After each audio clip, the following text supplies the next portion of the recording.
राधे राधे मित्रों, आप सभी का हमारे YouTube चैनल पर एक बार फिर से स्वागत है। यहाँ पर मैं आपको 26वीं पुतली मृगनयनी की कहानी सुनाने जा रहा हूँ। मृगनयनी नामक 26वीं पुतली ने जो कथा सुनाई वह इस प्रकार है।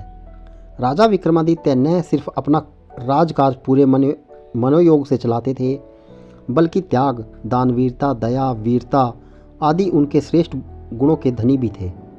वे किसी तपस्वी की भांति अन्न जल का त्याग कर लंबे समय तक तपस्या में लीन रह सकते थे।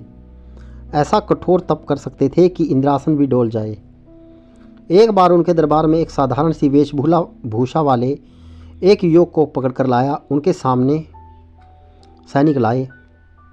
वह रात में बहुत सारे धन के साथ संदिग्ध अवस्था में कहीं जा रहा था। उसकी वेशभूषा से नहीं लग रहा था कि इस धन का वह मालिक होगा।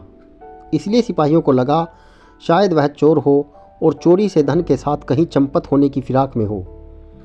राजा ने जब उस युवक से उसका परिचय पूछा तो जानना चाहा कि वह धन उसके पास कैसे आया, तो उस युवक ने बताया कि वह एक धनाढ्य स्त्री के यहाँ नौकर है और सारा धन उस स्त्री का दिया हुआ है।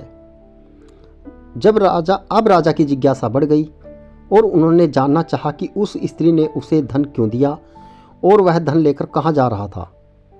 इस पर युवक ने बोला कि अमुक जगह रुककर स्त्री ने प्रतीक्षा करने को कहा था।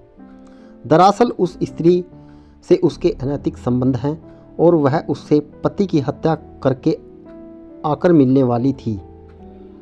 दोनों सारा धन लेकर कहीं दूर चले जाते और आराम से जीवन व्यतीत करते।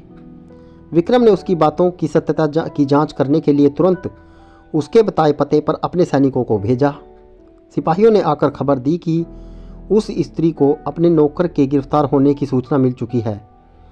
अब वह विलाप करके कह रही है कि लुटेरों ने सारा धन लूट लिया और उसके पति की हत्या करके भाग गए। उसके पति की चिता सजवाई है और खुद को प्रतिवता साबित करने के लिए सती होने की योजना बना रही है। सुबह युवक को साथ लेकर सिपाहियों के साथ विक्रम उसी स्त्री के घर पहुंचे तो दृश्य देखकर सचमुच चौंक गए।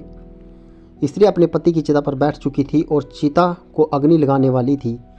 राजा ने चिता को अग्नि देने वाले को रोक दिया और उस स्त्री से चिता से उतरने को कहा।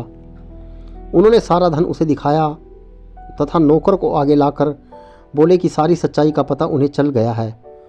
उन्होंने उस स्त्री को त्रियाचित्र का त्याग करने को कहा और राजदंड भुगतने को तैयार हो जाने की आज्ञा दी। स्त्री कुछ क्षणों के लिए तो भयभीत हुई, मगर दूसरे ही पल बोली कि राजा को उसके चरित्र पर उंगली उठाने से पहले अपनी छोटी रानी के चरित्र की जांच करनी चाहिए। इतना कहकर वह बिजली सी फुर्ती से चिता पर कूदी और उसमें आग लगाकर सती हो गई।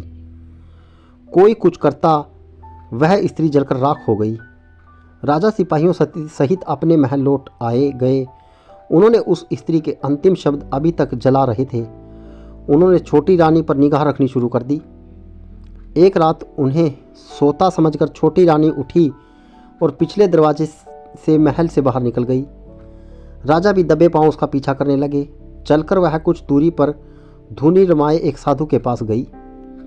साधु ने उसे देखा तो उठ गया और उसे लेकर पास बनी एक कुटिया के अंदर दोनों चले गए।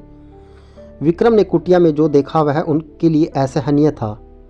रानी निर्वस्त्र होकर उस साधु का आलिंगन करने लगी और दोनों पति पत्नी की तरह बेझिझक संभोगरत हो गए। राजा ने सोचा कि छोटी रानी को वे इतना प्यार करते हैं, फिर भी वह विश्वासघात कर रही है।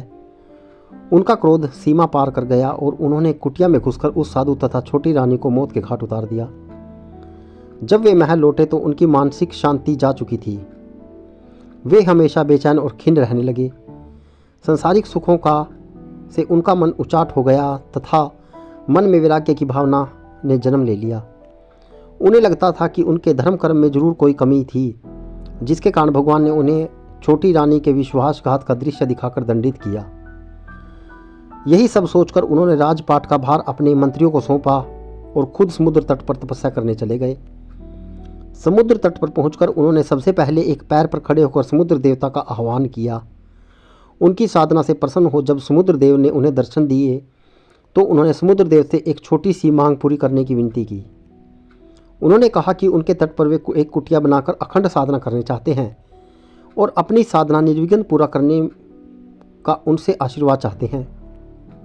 समुद्र देवता ने उन्हें अपना आशीर्वाद दिया तथा उन्हें एक शंख प्रदान किया। समुद्र देवता ने कहा, जब भी कोई दैवीय विपत्ति आएगी, इस शंख की ध्वनि से दूर हो जाएगी। समुद्र देव के उपहार लेकर विक्रम ने उन्हें धन्यवाद दिया तथा प्रणाम कर समुद्र तट पर लौट आए। उन्हें समुद्र तट पर एक कुटिया बनाई और साधना करने लगे। उन्हें लंबे समय तक इतनी कठिन साधना की कि देवलोक में हड़कंप सच मच गया। सारे देवता बात करने लगे कि अगर विक्रम इसी प्रकार साधना में लीन रहे तो इंद्र के सिंहासन पर अधिकार कर लेंगे। इंद्र को अपना सिंहासन खतरे में दिखाई देने लगा। उन्होंने अपने सहयोगियों को साधना स्थल के पास इतनी अधिक वृष्टि करने का आदेश दिया कि पूरा स्थान जलमग्न हो जाए और विक्रम कुटिया सहित पानी में बह जाए। बस आदेश की देर थी, बहुत भयंकर वृष्टि शुरू हो गई। कुछ ही घंटों में सचमुच बहुत सारा स्थान जलमग्न हो जाता और विक्रम कुटिया सहित जल में समा गए होते।